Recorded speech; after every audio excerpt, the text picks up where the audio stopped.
Hi folks, Rodney back again with Rodney's Northwest Riding Reviews. Today what I'm going to do is I'm going to test out my driver, and so I'll give you a little backstory. I started playing golf in the middle of the summer of 2024. Here it is, it's kind of the middle of March right now, and so I probably played 5 rounds of golf since I started. I recently purchased, let's say 2 months ago, I purchased an MLM 2 Pro launch monitor, and I've got a simulator set up in my garage. And so I've had a pretty good opportunity to kind of practice on some things. When I first started playing again, I went out and bought a new set of clubs, and I also purchased a new driver. And so I purchased a QI10. When I first got back into it, I was hanging my driver off to the right, I was slicing it pretty bad, and I couldn't figure out what was going on. And so I had read and watched some videos where people had actually cut off their driver a little bit to kind of close down that dispersion.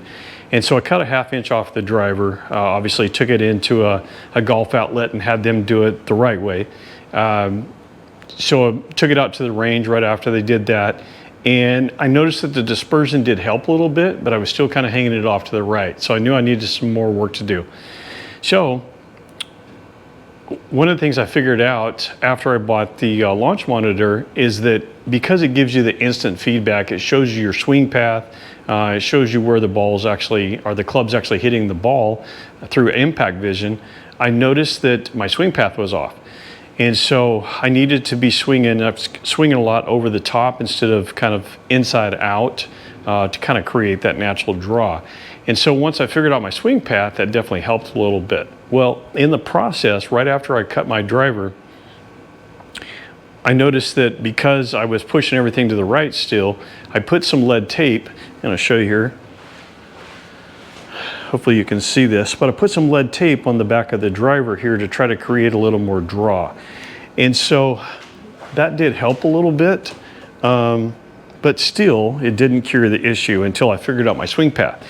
Well, now that I've kind of figured out my swing path a little bit, and I'm not great by any means, you know, I've broke 100, you know, several times, but I have not got down to 90 yet. And so anyway, my swing path is better, but I'm still somewhat inconsistent. And so what I'm going to do today is I'm going to go ahead and hit some shots. I'm going to hit 20 shots. I'm going to take the 5 worst out of the driver as it is right now with the lead tape on it. Then I'm going to take the lead tape off and do another 20 shots and also take off the 5 worst. And so that'll give me kind of an idea of how it compares.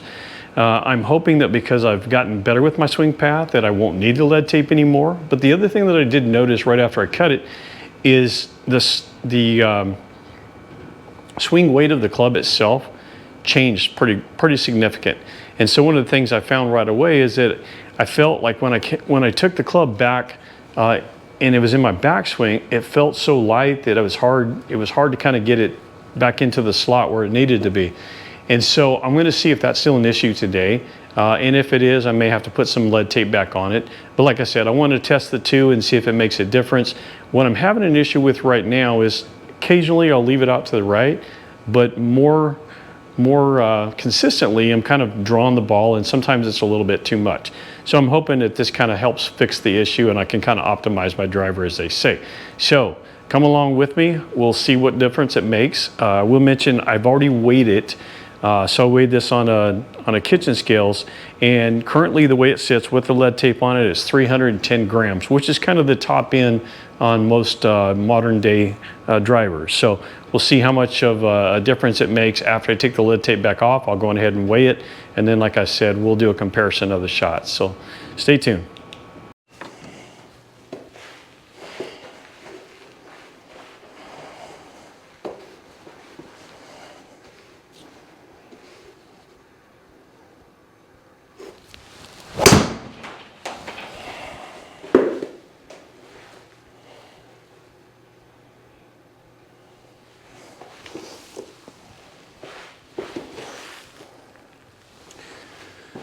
Okay, first drive there had 130 mile per hour ball speed, 88 mile per hour club speed. I will say that inside here, it's not registering what it registers when I'm out at the range. And so normally my club head speed out at the range is somewhere between 95 and 100. I've gotten it up to as high as 92 in here, but that when I was really warmed up and hitting the ball really well. Smash factor 1.47, 11.9 degree launch angle, which is about what it normally is for me. But there was still some spin access on it, so it was a little bit of left to right curvature with an apex of 56. So that one had a carry of 199 with a total of 215. The furthest I've ever hit it when I've been in here in the launch monitor has been 237, I think was the longest. And most of the time it's somewhere in that 215 to 225 range. Out on the course, I normally hit about 250 to 260, so it's not measuring quite as accurately. So I don't know if it has to do with lighting or what have you, but it's always been very consistent like this. It's just not been as far as it is on the golf course. But it will still give us a good idea of what it's doing in comparison when I take the lead tape off too.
All right, that is the 20 shots.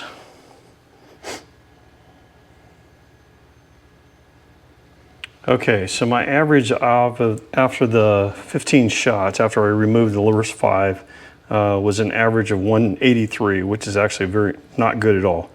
So this might not be the proper day to do this, but we're gonna go ahead and do it anyway.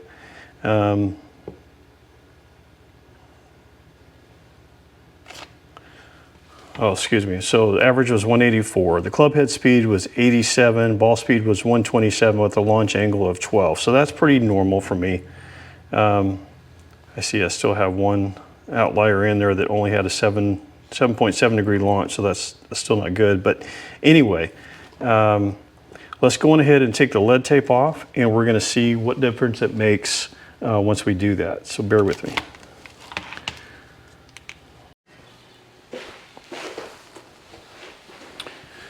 Okay, I took the lead tape off. I weighed it again. It dropped down to 305. So there's 5 grams of lead tape on there. I was a little concerned about feeling the swing weight being totally different, and I really didn't notice it this time. So that was a good thing. I did notice, obviously, I got back out here and warmed up a little bit. I want to make sure that my swing path was right and, see how it was going to affect it by removing that lead tape. And yes, it did make a little bit of a difference, but I was able to adjust to it pretty quick. I definitely didn't need the lead tape because once I figured out my swing path, I can still hit a draw, and I have to be careful not to overdraw it. But with the lead tape, it was causing it even more so. So I'm going to go ahead and hit my 20 shots here, take out the 5 outliers, and let's just compare.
Okay, that was my 20 shots.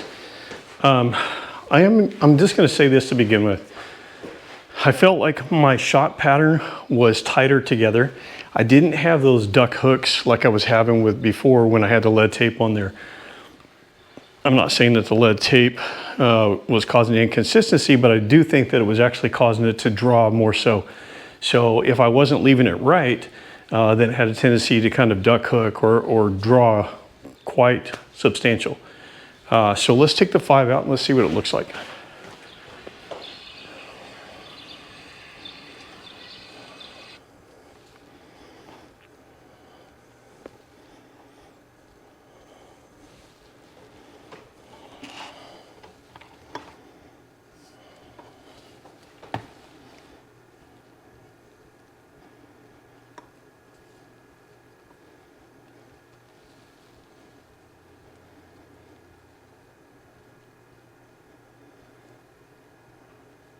Sorry it takes so long to delete these as I go.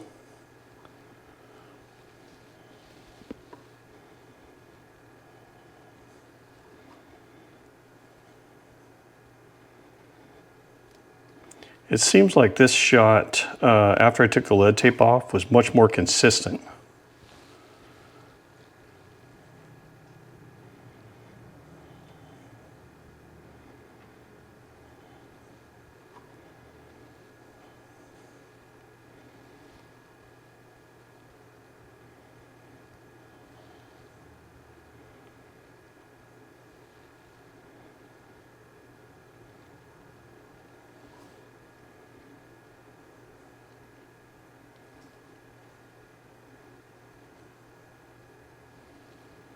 Okay, so my average over the 15 shots after I took out the 5 outliers was 190. What was it, 184 before? 86 miles per hour club speed. I don't remember what it was before. I have to go back and look at. Ball speed was 126 with a launch angle of 13.6. So my launch angle actually is a little bit higher now than what it was before. And you know, compared to the 15 shots before, you know, I picked up another, what, five yards. So I say all that to say this. If you cut down your shaft, not saying it's going to be the smart thing to do for you, because you do lose a little bit of distance depending on the person. Now, what I noticed is that because my shot dispersion was so erratic, I really wasn't losing anything. It brought my shot dispersion together and it made it much better. And then I'm seeing a lot better results now that I've taken the lead tape off. So, you know, I'm actually happy with what I did today, because I was kind of wondering, if I take the lead tape off, am I going to have to start this whole process all over again? So doing so, you know, like I said, it brought my shot dispersion in because I wasn't hitting so many draws or duck hooks off on the side. I didn't notice any difference in swing weight, like I said I did before. So it's basically been a win-win. One of the benefits of having the mobile launch monitor is you get this instant feedback that you didn't get or you can't get out at the driving range. You can go out to the driving range and you can hit a bucket of balls, and you're going to hit some of them that were really good, and you're going to hit a lot of poor shots. And the problem is you don't know exactly how far they're going or what you actually did wrong. With the launch monitor, you can go out and you can look at shot impact, or shot vision rather, and you can slow down. And I'll give you an example here. I can go out and pick out any one that I want and get a replay of that shot.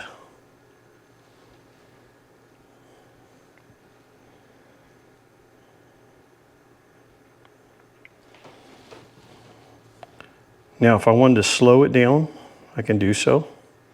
And I can set the playback speed either at 3/4, 1/2, or 1/4. But if I wanted to just truly, there's a little guideline down here at the bottom where I can slow it down as slow as I want to. And I can stop anywhere I want to. Make sure that my hands are in a proper place where they need to be. And then I can see my follow through. So now if I wanted to go back,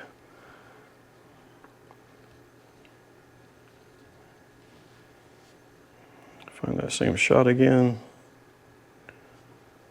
Now I can look at impact vision and see where I actually hit the ball at. So I hit it actually a little more on the toe. So one of the things that I noticed